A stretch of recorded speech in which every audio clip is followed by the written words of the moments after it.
এই যে আপনারা বর্ষাকালে এইভাবে কিন্তু পাতা বেঁধে দিতে পারেন ছাগলদেরকে, ঠিক আছে? ছাগলরা ছিটিয়ে নিচে রাখলে ওরা খায় না, ভিজে গেলেও খায় না চট করে, কিন্তু এইভাবে আপনি যদি বেঁধে রাখেন, আর একটু উঁচু করে বাঁধলে ভালো হতো, কিন্তু আমার এখানে ঘেরার উপরে বেশি জায়গা নেই, তার জন্য আমি উঁচু করে বাঁধতে পারলাম না। উঁচু করে বাঁধলে এরা উঁচু করে করে খেত, তাহলে কিন্তু খুব ভালো হতো, এদের স্বাস্থ্যের জন্য খুব ভালো। এদের পিছনের দিকের মাংস বৃদ্ধি পায় যদি পা উঁচু উঁচু করে খায়। এই দেখুন, এটাও খাচ্ছে। আপনারা চেষ্টা করবেন বর্ষাকালে এইভাবে দিতে ছাগলদেরকে। বৃষ্টির দিনে এই যে এখন একটু আকাশ পরিষ্কার আছে, মানে বৃষ্টি হচ্ছে না, তার জন্য এদেরকে বাইরে বের করেছি, নাহলে এরা ঘরেই থাকে আর ওই চালার নিচে থাকে। কি লালি খুশি,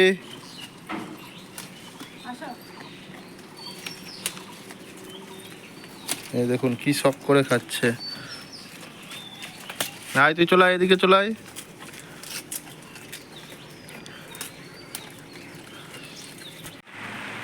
দেখুন এইভাবে ভাত কিন্তু কখনোই খাওয়াবেন না ছাগলদেরকে। খাওয়ালে অল্প একটু খাওয়াতে পারেন, অনেক ছাগলদের মিলে একটুখানি থাকলে খাওয়াতে পারেন, কিন্তু বেশি ভাত খাওয়ালে কিন্তু ওদের পেটের সমস্যা হতে পারে। ওরা যেহেতু আপনার শাকাহারী প্রাণী, তো ওরা শাক সবজি এগুলো খেতে পারে, কিন্তু ভাত বেশি ওরা খেতেও চাইবে না। আর আপনি যদি মানে জোর মানে কিছু মিশিয়ে দিয়ে খাওয়ান, ময়দা টয়দা বা ভুসি টুসি, তাও কিন্তু সেটা খাওয়ানো উচিত না, ঠিক আছে? তো আপনারা খেয়াল থাকবেন যাতে ভাত খেতে দেবেন না আপনার ছাগলদেরকে। এই যে আর একটা চলে এসছে,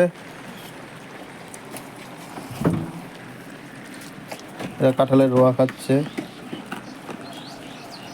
হয়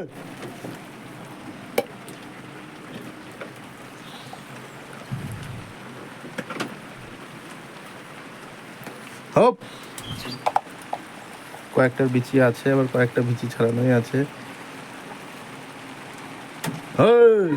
হ্যাঁ যাই।